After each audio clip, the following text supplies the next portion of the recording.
ఓం నమః శివాయ. ఓం నమో నారాయణాయ.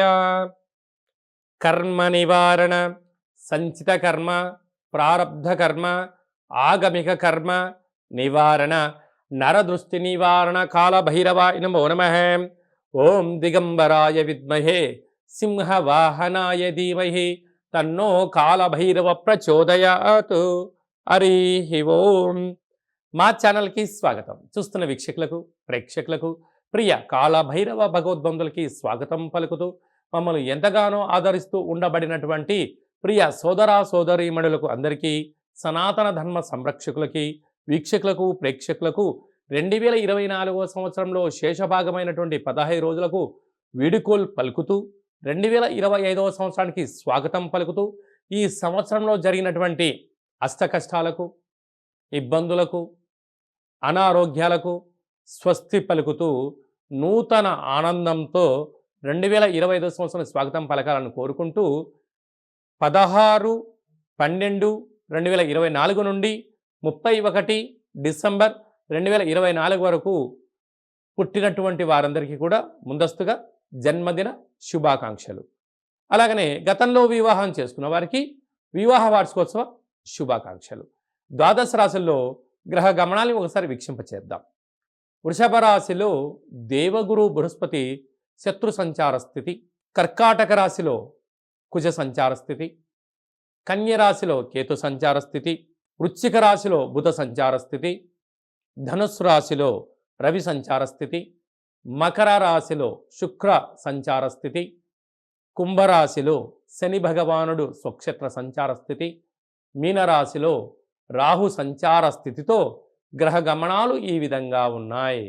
మేషరాశి వారికి డిసెంబర్ నెలలో ద్వితీయార్థం అనగా 16వ తారీఖు నుంచి 31వ తారీఖు వరకు ఆంగ్ల సంవత్సరానికి వీడుకోలు పలుకుతూ, కొత్త సంవత్సరానికి స్వాగతం పలుకుతూ ఎలాంటి విధి పాటించడం వలన యోగం కలుగుతుందో ఈ వీడియోలో తెలుసుకుందాం.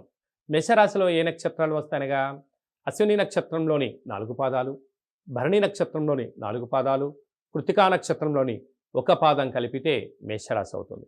చాలామందికి పుట్టినటువంటి కాల సమయంలో డేటా బర్తులు లేనటువంటి వారికి పేరు యొక్క మొదటి అక్షరాన్ని అనుసరిస్తూ ఆ రాశిని తెలుసుకునే ప్రయత్నం చేద్దాం.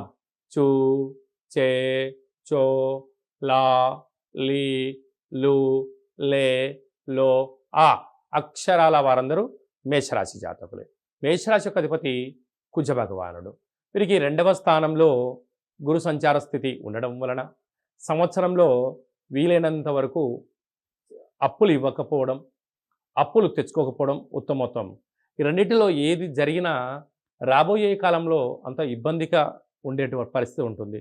కనుక వీలైనంత వరకు ఖర్చులను నివారించుకోవడం, సత్ప్రవర్తన జీవన విధానానికి స్వాగతం పలికే మానవ ప్రయత్నం చేయగలగాలి. అలాగనే అర్ధాష్టమ కుజుడు. మేషరాశి వారు బాగా గుర్తుపెట్టుకోవాల్సిన అంశం ఏమిటయ్యా అనగా ఆంగ్ల సంవత్సరంలో చివరి రోజైనటువంటి చివరి సోమవారం, చివరి మంగళవారం అవ్వడం వలన దూర, వాయు, జల ప్రయాణాలు పెట్టుకోవద్దు. అలాగనే వాగ్వివాదాలకు దూరంగా ఉండండి. కలహాలకు ఇది సరైన సమయం కాదు. క్రయ విక్రయాలకు దూరంగా ఉండడం ఉత్తమోత్తమం. అదే కాకుండా పెద్దవారు కానీ, తల్లిదండ్రులు కానీ మీ క్షేమాన్ని గురించి ఎవరైనా చెప్పినట్లయితే వినే మానవ ప్రయత్నం చేయండి. అనేక రకాల స్టేషన్లు, గొడవలు, పంచాయతీలు, ప్రమాదాలను నివారించడానికి అనేక రకాల అవకాశాలు ఉన్నాయి. లేకపోతే అనంతమైనటువంటి అష్ట కష్టాలకు మీకు మీరే కొని తెచ్చుకునే పరిస్థితి గోచరిస్తుంది అర్ధాష్టమ కుజుడి యొక్క ప్రభావం కారణం వలన.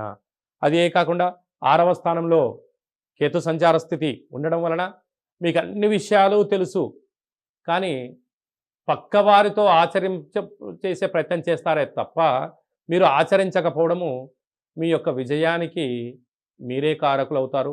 మీ అపజయానికి మీరే, మీ మనసే కారణమవుతుందని చెప్పి గమనించాలి. అష్టమంలో బుధుడు.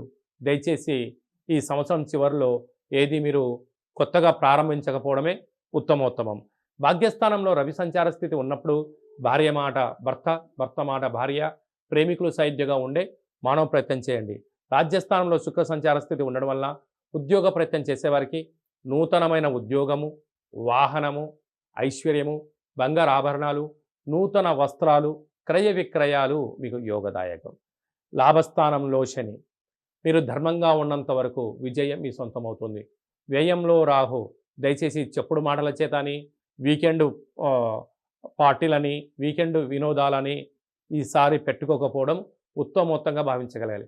కనుక ఇలాంటి పరిస్థితుల్లో మేషరాశి వారు ఏం చేయగలగాలి అన్నట్లయితే, మంగళవారం మనకు సోమవారం సోమవతి అమావాస్య, మంగళవారం కూడా అమావాస్య ఛాయలు ఉన్నాయి కనుక ఒక గ్లాసు బియ్యాన్ని అన్నంగా వండి అందులో ఒక చారడేసంత కుంకుమను ఏర్పాటు చేసుకొని ఒక 3 ముద్దలు కట్టి కర్పూరం పైన అన్న ముద్దల పైన కర్పూరం పెట్టి వెలిగించి ఆ మేషరాశి జాతకులకు దిష్టి తీసి కుక్కలకు పెట్టడం వలన నరదృష్టి శత్రు ప్రభావము తొలగిపోయి ఈ సంవత్సరానికి ఈ నరదృష్టికి ఫుల్ స్టాప్ పెట్టడం జరుగుతుంది. కనుక ఈ చిన్న విధి విధానాన్ని పాటిద్దాం, నూతన సంవత్సరానికి స్వాగతం పలుకుదామని చెప్పి గమనించాలి. అలా కుదరలేదు, ఎలా ఏం చేసుకోవాలి అన్నట్లయితే ఈ కింది నెంబర్ సంప్రదించినట్లయితే మీకు వాట్సాప్ కాల్ ద్వారా పూజా కార్యక్రమం చేసుకునే విధానాన్ని తెలియజేయడం జరుగుతుంది. అలా చేసుకోలేకపోతే సాకలే వారితో కూడా దిష్టి దించడం జరుగుతుందని చెప్పి కూడా గమనించాలి.